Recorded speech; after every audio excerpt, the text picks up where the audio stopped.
So pinakamalupit na tip ngayong summer sa kotse, pakinggan nyo maigi para alam nyo, para hindi kayo mapagastos. Sobrang init ngayon, talagang masusunog ka lalo kapag unang start mo sa kotse. Napakainit sobra, tingnan mo, sobrang init, parang disyerto. Bibigyan ko yung tip para di kayo mapamahal. Gawin nyo muna to bago kayo magpalit ng kung ano-anong compressor or kung ano-ano dyan. Okay, mapapamahal kayo. Kahit anong brand to, hindi lang Ford. Pa-check nyo yung cabin filter nyo, palitan nyo. Aircon filter nyo, papalitan nyo. 300 lang yan to 500, di ka gagastos.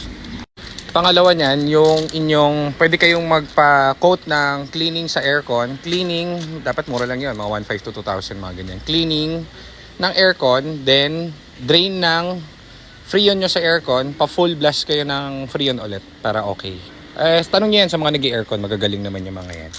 Okay? Then ang pinaka-importante, lahat dito ang science ng tint is yung nano-ceramic, may mga particles yun, may science yun na yung init ng araw, pag yung araw, di ba yan, pag nag-direct dito, pag dun sa loob, wala kang mararamdaman kahit anong init. Parang ganito, papakita ko. So kunwari ito naarawan, ito ordinary tint. Pag ito naarawan, di ba dito? Pag ginanyan mo, ang init! Mark, ang init. Init? Hindi. Ay, mainit. Mainit, ayan, mainit. Pag ganyan, mainit. So, ang nangyayari kasi pag kulob yung kotse, nakasara yung ganyan. Pag tumama yung araw dyan, syempre nag-accumulate yung init dun sa loob.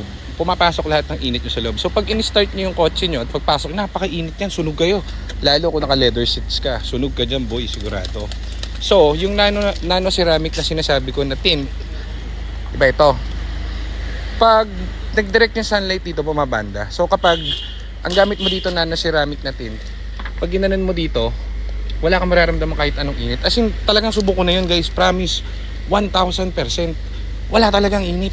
So ayun, ang siste, hindi init yung loob. So mas malamig yung buga ng aircon mo, mas malamig yung lamig ng aircon mo. So yun ang unahin nyo kasi mura lang yun.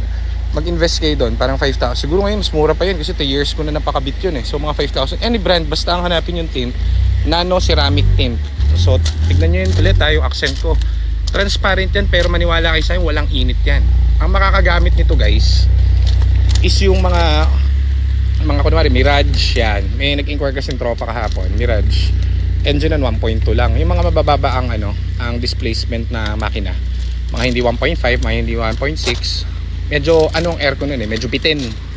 Medyo bitin yung aircon nun eh. So, ang nangyayari dun, kahit na anong ipakabit mo ron, kahit na anong ipalagay mo ron, hindi niya kayang palamigin yung kotse nyo.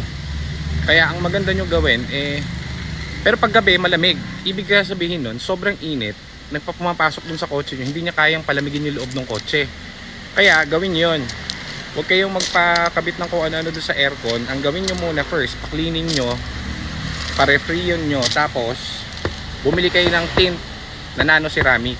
Maniwala kayo sa akin, magbabago ang buhay nyo.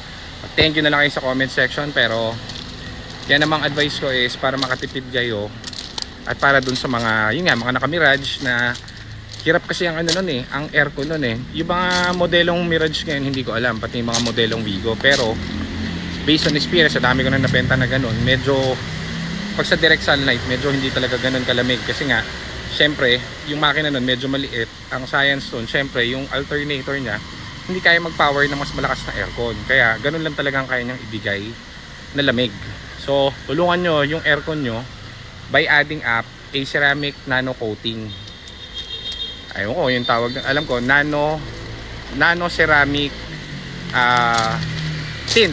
O yan, kahit anong brand. Basta nano ceramic, maniwala kayo sa akin, ang lamig niyang boy.